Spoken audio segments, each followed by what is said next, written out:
నడి రోడ్డు మీద బ్యాగ్తో నిలబడ్డ ప్రేమని చూసి షాక్ అయిన వేదవతి కుటుంబం.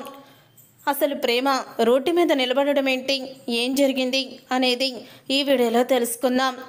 ధీరజ్ గురించి రామరాజుకి లేనిపోని చాడీలు చెప్తూ ఉంటుంది వల్లి. అయితే అప్పుడు అదంతా విని ఇక ప్రేమ వల్లితో అంటూ ఉంటుంది, అసలు మా గురించి నీకెందుకక్క ప్రతి విషయంలో నేనున్నానంటూ జోక్యం చేసుకుంటున్నావు ఎందుకు? మా భార్యాభర్తలు ఏదోలా పడతామో, అయినా మా విషయాల్లో జోక్యం చేసుకోవడానికి నువ్వెవరు? ఈ కుటుంబ విషయమైతే నువ్వు మాట్లాడాలి, అంతే తప్ప మా సొంత విషయాల్లో నువ్వు జోక్యం చేసుకున్నావంటే ఈసారి మాత్రం ఊరుకునే ప్రసక్తే లేదు అని అంటూ వల్లికి వార్నింగ్ ఇస్తూ ఉంటుంది ప్రేమ. అయితే చూసారా అత్తయ్య గారు, ఇంటికి పెద్ద కోడలుగా నాకు ఆ మాత్రం హక్కు లేదంటారా అని అంటూ ఉంటుంది వల్లి. మాట్లాడితే ఇంటి పెద్ద కోడలు అంటున్నావు, నువ్వేమన్నా బాధ్యతగా ఉంటున్నావా? ఎప్పుడు ఇంట్లో గొడవ పెడదామా, గొడవలు పెట్టి నారద మునిందులాగా ఆనందపడదామా అని చూస్తున్నావు. నాకు తెలిసి నువ్వు అన్నం తింటేనో లేకపోతే కాయలు తింటేనో నీ కడుపు నిండదు, నీ ఆకలి ఎవరైనా గొడవ పడితే అది చూసి నిండుతుంది అని ప్రేమ అయితే ఇక వల్లి మీద విరుచుకుపడుతుంది. అయినా ధీరజ్ రాత్రి లేటుగా వస్తే నీకెందుకు, ఎప్పుడు వస్తే నీకెందుకు అని అడుగుతూ ఉంటుంది. అంటే ఇంట్లో ఉన్న మనిషి ఎక్కడికి వెళ్ళాడో ఏం చేస్తున్నాడో తెలుసుకోవాల్సిన బాధ్యత నాకుంది ఇంటి పెద్ద కోడలుగా అని అంటూ ఉంటే, ఇంకోసారి ఇంటి పెద్ద కోడలు అంటూ హోదా గురించి మాట్లాడావంటే ఇంటి చిన్న కోడలుగా నేనేం చెయ్యాలో అదే చేస్తాను అని అంటూ ఊహించని సమాధానం చెప్తుంది ప్రేమ అయితే వల్లికి. అప్పుడే ఇక వల్లి అయితే ప్రేమతో అంటూ ఉంటుంది, చెప్తాను, ఏదో ఒక రోజు నువ్వు దొరక్కపోవు కదా, అప్పుడు చెప్తాను అని అంటూ ఉంటుంది వల్లి. ఏం చెప్తావే నువ్వు ఏం చెప్పలేవో, అయినా ఇంకోసారి నా విషయంలో జోక్యం చేసుకున్నావంటే నీకు మాత్రం మామూలుగా ఉండదు అని అంటూ ఉంటుంది ప్రేమ. కాబట్టి ఈరోజు నుంచి ఒళ్ళు దగ్గర పెట్టుకో, లేకపోతే రేపటి నుంచి నేనేంటో చూపిస్తాను అని అనగానే, చూపిద్దువు, నేనేంటే నేను చూపిస్తాను అని వల్లి అయితే చెప్తూ ఉంటుంది. ఇద్దరు డి అంటే డి కొట్టుకుంటూ ఉంటారు.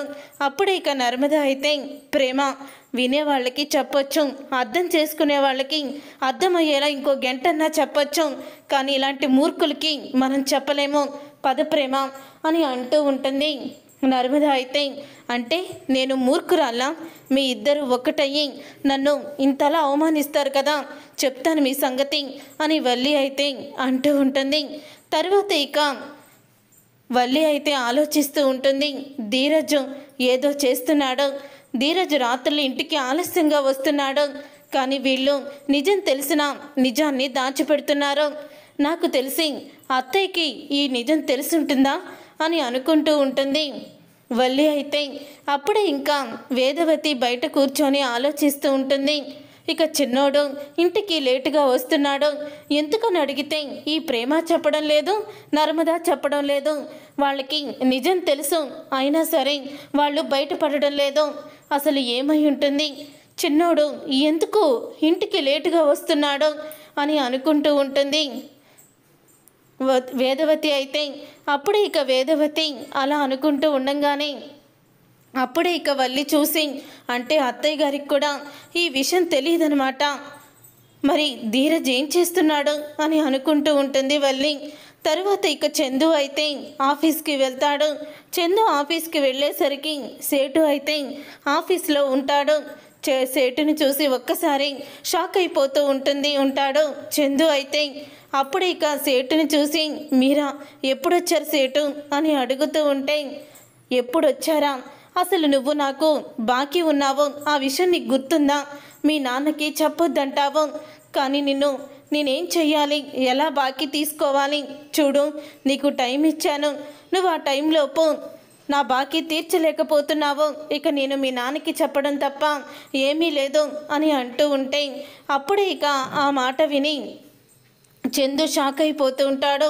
మీరిచ్చిన టైం ఇంకా ఉంది కదా 2 రోజులు అని చందు అంటూ ఉంటే, ఆ 2 రోజుల తర్వాతే జరగబోయేది చెప్తున్నాను, ఈసారి వచ్చి మెల్లగా మీకు చెప్తున్నాను, కానీ ఈసారి మాత్రం నీ దగ్గరికి రాను, డైరెక్ట్గా మిల్లు దగ్గరికి వెళ్ళి మీ నాన్నకి జరిగిందంతా కూడా చెప్తాను అని అంటూ ఉంటాడు సేటు. అయితే ఇక సేటు మాటలకి చందు అయితే షాక్ అయిపోతూ ఉంటాడు. ఇక సేటు మాటలకి చందు షాక్ అయిపోతూ వెంటనే వల్లి దగ్గరికి అయితే వెళ్తాడు. వల్లిని వాళ్ళ అమ్మకి ఫోన్ చేయమని చెప్తాడు.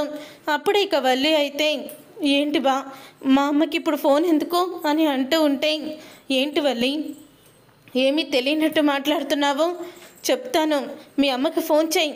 10 లక్షల గురించి ఆ సేటు నన్ను ఎంతలా బాధ పెడుతున్నాడో నీకు అర్థం కావడం లేదేంటి నా బాధ, నువ్వు నన్ను అర్థం చేసుకోవడం లేదు అని అంటూ ఉంటాడు చందు. అయితే అదేంటి బా అలా మాట్లాడుతున్నావు, నిన్ను నేను అర్థం చేసుకోకపోవడం ఏంటి, నేను నిన్ను అర్థం చేసుకుంటున్నాను అని అంటూ ఉంటే, లేదు నువ్వు నన్ను అస్సలు కూడా అర్థం చేసుకోవడం లేదు అని అంటూ ఉంటాడు చందు.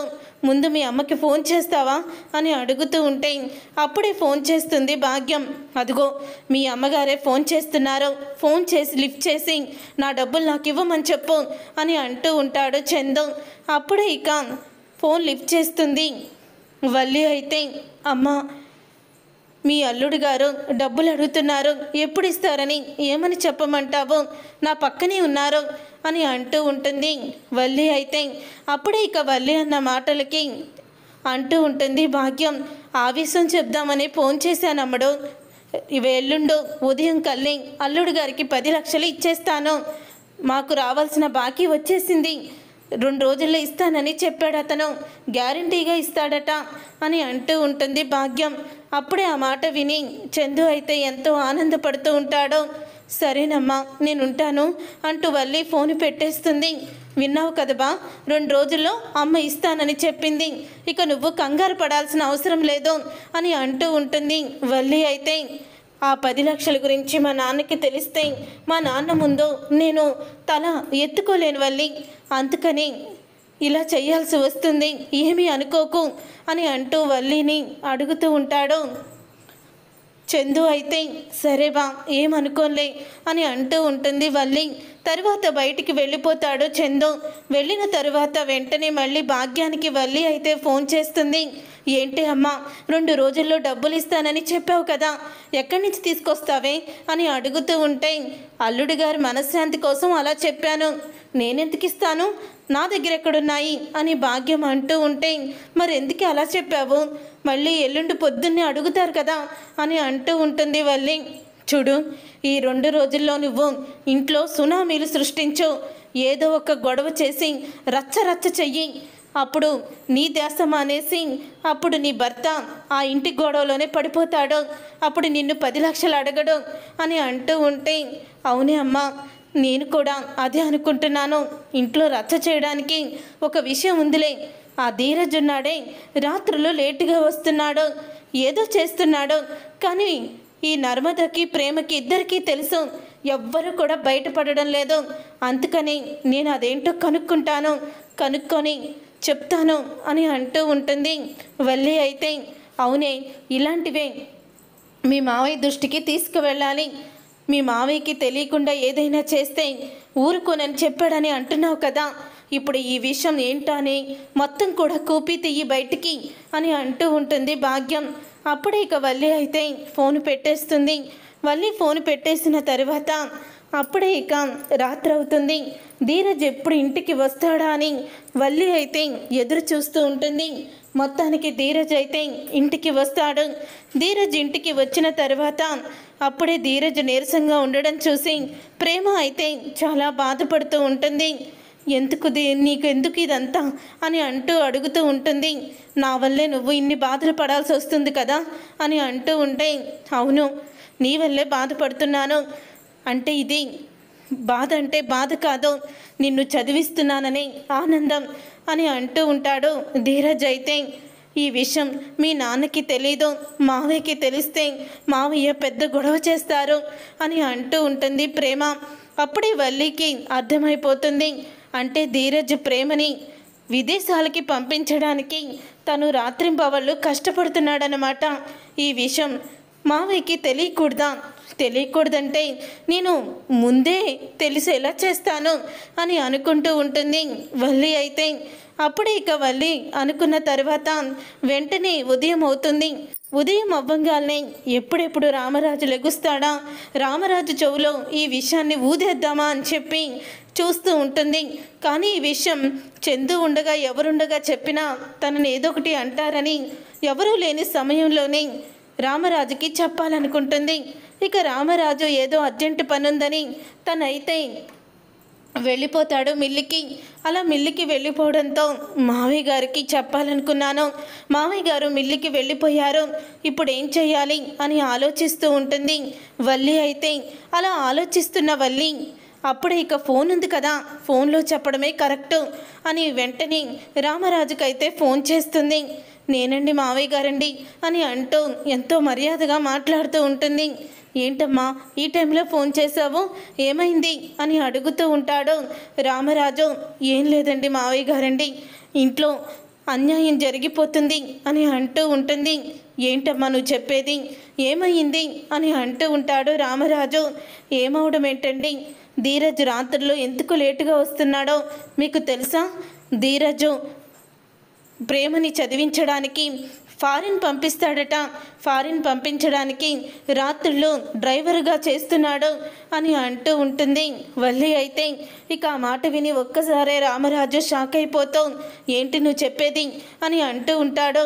అవును మావయ్య గారు, రాత్రి నేను విన్నాను, పాపం పగలేమో డెలివరీ బాయ్గా, రాత్రేమో ఇలా డ్రైవర్గా ఉంటే అసలు ధీరజ్ ఆరోగ్యం ఏమైపోతుంది, ధీరజ్ ఆరోగ్యం ఏమైపోతుందని బుద్ధి కూడా లేకుండా ప్రేమ అయ్యో పాపం కూడా అని కూడా అంటలేదు, తను మాత్రం రాత్రులు గుర్ర పెట్టుకొని నిద్రపోతుంది అని అంటూ ఉంటుంది వల్లి. అప్పుడే ఆ మాట విని కోపంతో రగిలిపోతూ ఉంటాడు రామరాజు అయితే. ఇక కోపంతో రగిలిపోతూ ఇప్పుడే నేను ఇంటికి వస్తున్నాను అని అంటూ ఉంటాడు. వద్దు మావయ్య గారండి, నేనిప్పుడు మీకు చెప్పానని తెలిస్తే ఇంట్లో వాళ్ళందరూ నన్ను ఒక శత్రువులా చూస్తారు అని అంటూ ఉంటుంది వల్లి అయితే. ఎవరమ్మా, ఎవరు నిన్ను శత్రువులా చూసేది, ఎవ్వరు చూడరు, నేను వస్తున్నాను కదా అని రామరాజు అంటూ ఉంటాడు. అప్పుడే రామరాజు ఇంటికైతే వస్తాడు. ఇంటికి వచ్చిన రామరాజును చూసి అదేంటి ఈరోజు లేట్ అవుతుందన్నారు కదా, త్వరగా వచ్చేసారేంటి అని అడుగుతూ ఉంటుంది వేదవతి. నీ చిన్న కొడుకు ఎలాగో చీకటయ్యాక వస్తున్నాడు కదా, నేనన్నా తొందరగా రావాలని వచ్చేసానులే, అయినా నీ చిన్న కొడుకు చీకటయ్యే వరకు డెలివరీకి బాయ్గా ఎలా పని చేస్తాడు, రాత్రులు కూడా తెప్పించుకుంటున్నారా అని అంటూ ఉంటాడు రామరాజు. ఇంతలో ఏదో పనుండి ఇంటికైతే వచ్చేస్తాడు ధీరజ్ అయితే. ఇక సాయంత్రం అయ్యేసరికి ప్రేమ నర్మద అందరూ కూడా వస్తారు. ఇక ధీరజ్ని అడుగుతూ ఉంటాడు, చెప్పరా రాత్రులు ఎందుకు లేటుగా వస్తున్నావు, ఏం చేస్తున్నావు అని అడుగుతూ ఉంటాడు రామరాజు. అప్పుడే ధీరజ్ సమాధానం అయితే చెప్పడు. సమాధానం చెప్పకపోవడంతో అప్పుడే అసలు ఏమనుకుంటున్నావురా, పగలేమో డెలివరీ బాయ్గా, రాత్రేమో కారు డ్రైవర్గా, అసలు నీకు ఏమవుతుందని ఇంత కూడా ఆలోచించవా నువ్వు అని అంటూ ఉంటాడు రామరాజు. ఒక్కసారి ఆ మాట విని షాక్ అయిపోతూ ఉంటారు సాగర్, నర్మద, ప్రేమ. అసలు ఈ విషయం మావయ్యకి ఎలా తెలిసిందక్క అని అంటూ ఉంటుంది ప్రేమ అయితే. ఇంకెవరు ఉంది కదా అగ్గిపుల్ల, అదే అంటించుంటుంది అని అంటూ ఉంటుంది నర్మద. వామ్మో, అసలు దీనికి ఎలా తెలిసిందక్క అని అంటూ ఉంటే ఏం చేస్తాం, అది మన తలరాత అని అంటూ ఉంటుంది నర్మద అయితే. అప్పుడే ఇక ఒక్కసారి వేదవతి, రే చిన్నోడా, అసలు రాత్రులు కూడా డ్రైవర్గా పనిచేయడం ఏంట్రా, ఎందుకురా నువ్వు అలా చేస్తున్నావు అని అంటూ ఉంటుంది వేదవతి. ఏముంది, ఈవిడ గారిని చదివించడానికి, పై చదువులకి పంపించడానికి ఈయన గారు కష్టపడుతున్నాడట అని అంటూ ఉంటాడు రామరాజు. అప్పుడే ఇక అది విని ఇక ఇదంతా వల్లి పని అని అర్థమైపోతుంది ప్రేమకైతే. ఈ విషయం మీకు ఎవరు చెప్పారు మావయ్య అని అడుగుతూ ఉంటుంది ప్రేమ. ఎవరు చెప్తే ఏముందిలేమ్మా, నిజమా కాదా అని అంటూ ఉంటాడు రామరాజు. అసలు మీకు ఈ విషయం చెప్పింది వల్లి అక్కే కదా, వల్లి అక్కకి అసలు ఏం చెప్పాలో ఏం చెప్పకూడదో ఏమీ తెలియడం లేదు. ఈ మధ్య ప్రతిదీ కూడా మా మీద నింద చెప్పి ఇలాగ ఇంట్లో రచ్చ చేయాలని చూస్తుంది అని అంటూ ప్రేమ అయితే రామరాజు ముందే వల్లిని తిడుతూ ఉంటుంది.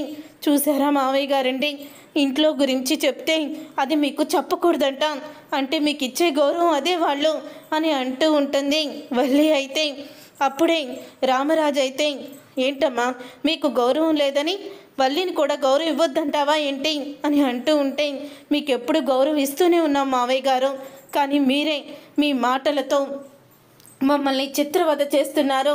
అసలు మీరు ఇలా మాట్లాడుతూ ఉంటే మా మనసు ఎంత నొచ్చుకుంటుందో తెలుసా మీకు అని చెప్తూ ఉంటుంది ప్రేమ. ధీరజ్ని ఎప్పుడైనా కొడుకుగా చూసారా? లేదు, ఎప్పుడు కూడా తిడుతూనే ఉంటారు. అయినా ధీరజు మిమ్మల్ని ప్రాణ అభిమానిస్తాడు. అలా మీరు అసలు మీలాంటి వాళ్ళని అంత ప్రేమగా చూసుకోవాల్సిన అవసరం కూడా లేదు ధీరజ్కి అని అంటూ ఉంటుంది ప్రేమ. అప్పుడే ధీరజ్ అయితే ప్రేమని చెంప పగలగొడతాడు. నేనే మా నాన్నని ఎదిరించి సమాధానం ఎప్పుడు కూడా చెప్పను, అయినా నువ్వెవరు బయట నుంచి వచ్చి మా నాన్నని అంటానికి అని ధీరజ్ అయితే ప్రేమని కొడతాడు. అది చూసి ఒక్కసారి వేదవతి అయితే, రే చిన్నోడా నీకేమన్నా పిచ్చి పట్టిందా, ఆడపిల్ల మీద చేసుకుంటావా అని అంటూ ఉంటుంది వేదవతి. లేదమ్మా, నేను ఎవ్వరు ఏమన్నా సరే నాన్నని ఒప్పుకొను, తెలుసు కదా, తెలిసి కూడా ఇది మాట్లాడింది. చూడు, మా నాన్న ఎదిరించినందుకు నువ్వు ఇంట్లో ఒక్క క్షణం కూడా ఉండడానికి వీల్లేదు, బయటికి పో అని అంటూ ఉంటాడు ధీరజ్ అయితే. అది విని ఒక్కసారి ప్రేమ షాక్ అయిపోతూ ఉంటుంది. అప్పుడే ఇక నర్మద అయితే, ధీరజ్ ఏం మాట్లాడుతున్నావు నువ్వు, ఈ మాత్రం దానికి ఇంట్లో నుంచి వెళ్ళిపోమనడం ఏంటి అని అంటూ ఉంటుంది నర్మద. నువ్వు ఆగక్క, నేను వెళ్ళిపోతాను అని అంటూ ఉంటుంది ప్రేమ.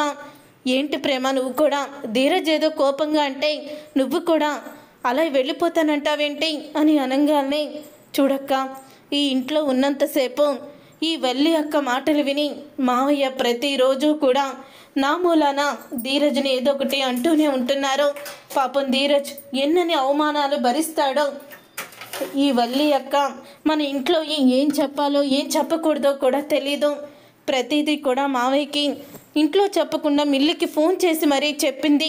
అలాంటి వల్లి అక్క ఇంట్లో ఉండగా మనం ఈ ఇంట్లో కాపురం చేయలేమక్క, సంతోషంగా ఉండలేము అని అంటూ ఉంటుంది ప్రేమ. అయితే అప్పుడే ఇక వల్లి, చూసారా మావయ్య గారు అని అంటూ ఉంటుంది. నువ్వు ఆగమ్మా అని వల్లిని ఆపమంటాడు. అప్పుడే ఇక ప్రేమ అయితే బ్యాగ్ తీసుకొని బయటికి వెళ్తుంది.